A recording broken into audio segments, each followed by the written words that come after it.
Había comenzado a ir con un nuevo obstetra y un nuevo ginecólogo porque mi obstetra habitual no se preocupaba por mi queja de que estaba sintiendo que tenía una fuga de líquido.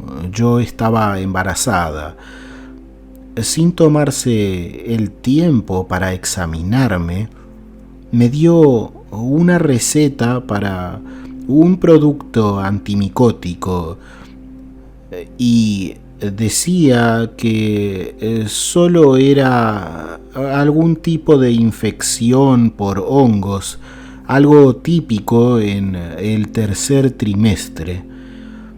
Yo protesté, pues sabía que esto no era así.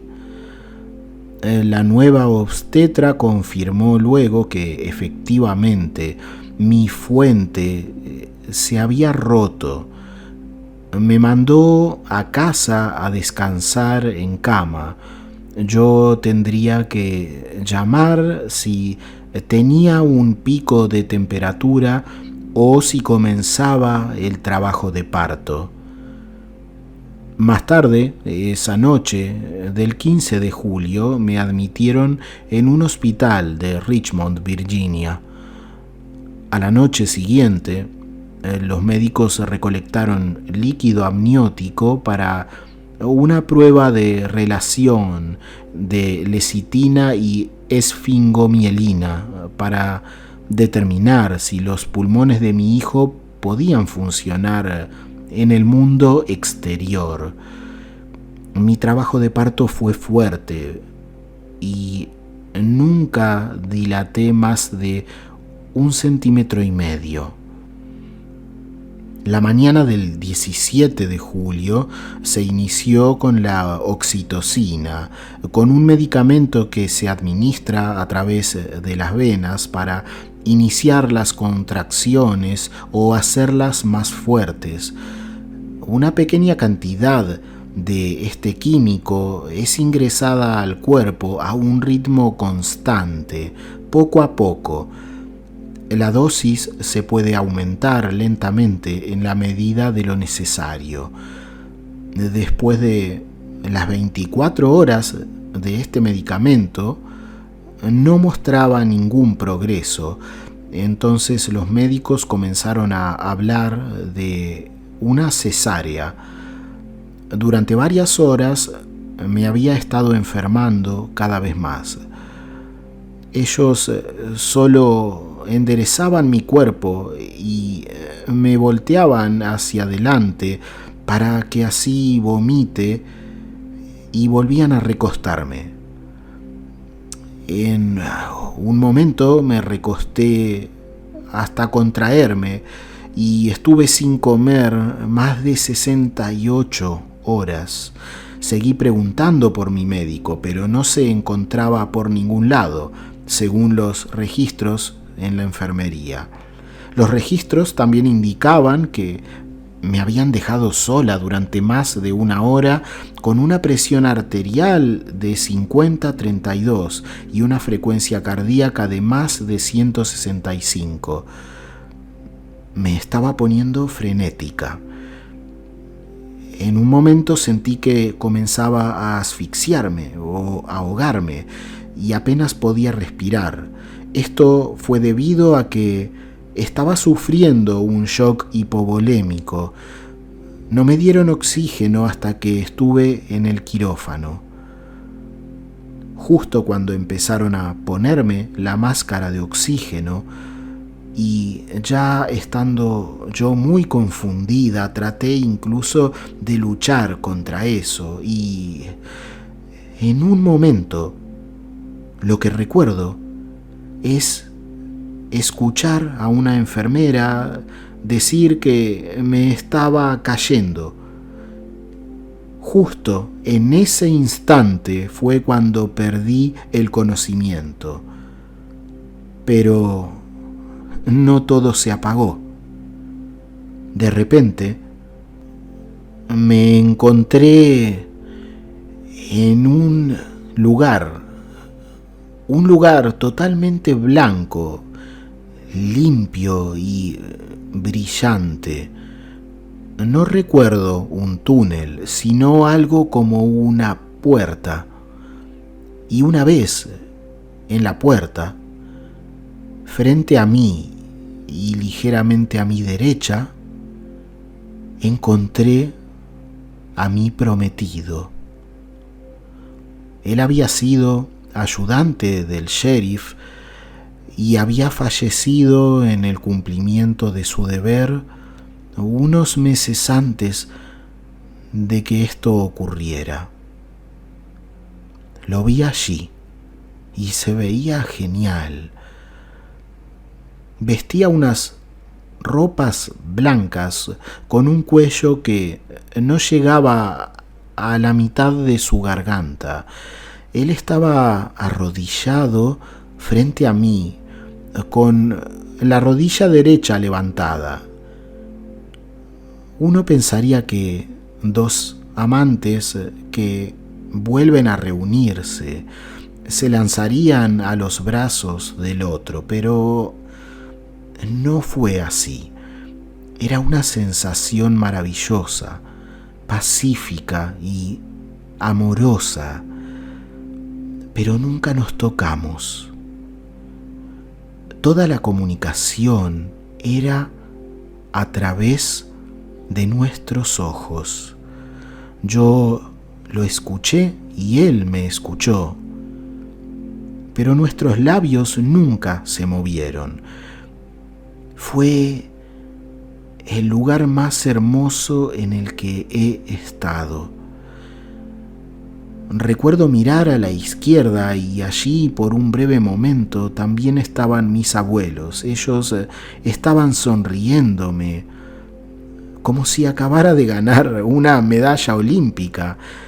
Allí había tanto amor, pero de nuevo sin comunicación verbal. Me sentí atraída por lo que estaba sucediendo debajo de mí. Mi prometido y yo lo vimos juntos. Todo cuanto estaba ocurriendo en el hospital, pudimos verlo, pero yo estaba viéndome, sin embargo, ajena a esta situación. Observé todo sin ninguna emoción en absoluto. Vi a los médicos abriéndome, empujando mis costillas con actividad frenética para que el niño respirara, pero no tuve ninguna emoción. Mi prometido me dijo solo a través de una comunicación visual: puedes venir ahora o volver. Es tu elección. Lo escuché decir esto unas 3 o tal vez 4 veces y yo quería quedarme con él. Pero luego escuché llorar al niño y esto hizo que sintiera un intenso dolor, algo como una sacudida dentro de mí. Entonces miré a mi prometido con pánico. Sentí que era como un llamado del niño a mí desde mi corazón. Sus gritos y su llanto llegaban a mí desde esa imagen debajo de nosotros, en donde todo lo que ocurría en el hospital podía ser visto. Pero luego, con tantos deseos de quedarme allí, de alguna manera fui calmándome y comencé a pensar de nuevo en quedarme con él y también justo cuando estaba comenzando a recuperar la calma, hubo un segundo llanto con el mismo dolor estremecedor, solo que ahora incluso más intenso. De nuevo, miré a mi prometido y él de nuevo me transmitió que era mi elección. Al mirar hacia abajo toda la escena, sentí una tristeza y un miedo abrumadores, ya que todo lo que me rodeaba en este maravilloso lugar comenzaba a volverse para mí distante, como si yo estuviera siendo succionada nuevamente hacia atrás, hacia el mundo material, por tal vez la necesidad de mi hijo. Esta necesidad comenzó de alguna forma a hacer que este mundo espiritual perdiera fuerzas y comencé a entender que iba a retornar. De alguna manera, luego de esto, supe que me despertaría unas 5 horas después. Siento que mi lado maternal sabía que tenía un trabajo que hacer y mi primer sacrificio como madre fue volver. Tratando de reconstruir lo que había sucedido, al despertar le conté a un médico y a una enfermera todo lo que había experimentado. Y no solo fue el aspecto espiritual de lo que había vivido, sino también los detalles que rodeaban al parto difícil que estaba teniendo en esos momentos.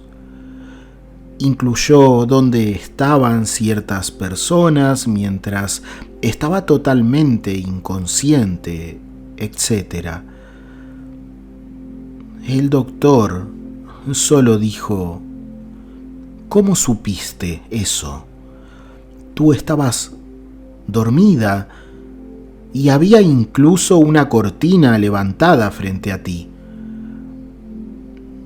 A pesar de que sabía dónde estaban las diferentes personas y que llevaron a mi hijo por el pasillo y luego a la izquierda para trabajar en él, aún así el médico dijo: fue solo un sueño, posiblemente debido a la falta de oxígeno. El mayor beneficio que siento es que ahora no le temo a la muerte. La vida, en realidad, es lo que puede ser aterrador. Antes podía temer a la muerte, pero descubrí que era tan simple como cruzar una puerta. Ese sentimiento de dulce satisfacción hace que mis ojos se inunden en lágrimas cada vez que recuerdo esto, como lo están haciendo ahora.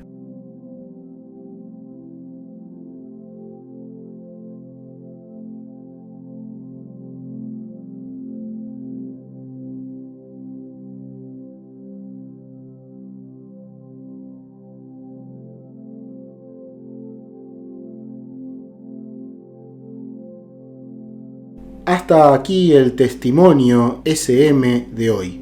Es muy fácil ayudar a que otras personas, como tú ahora, conozcan la información que has recibido. Si te ha parecido valiosa o interesante, ayudar a esto es tan fácil como dar un me gusta, comentar o suscribirte si aún no lo has hecho. Te dejo un abrazo, que estés muy bien y hasta la siguiente experiencia.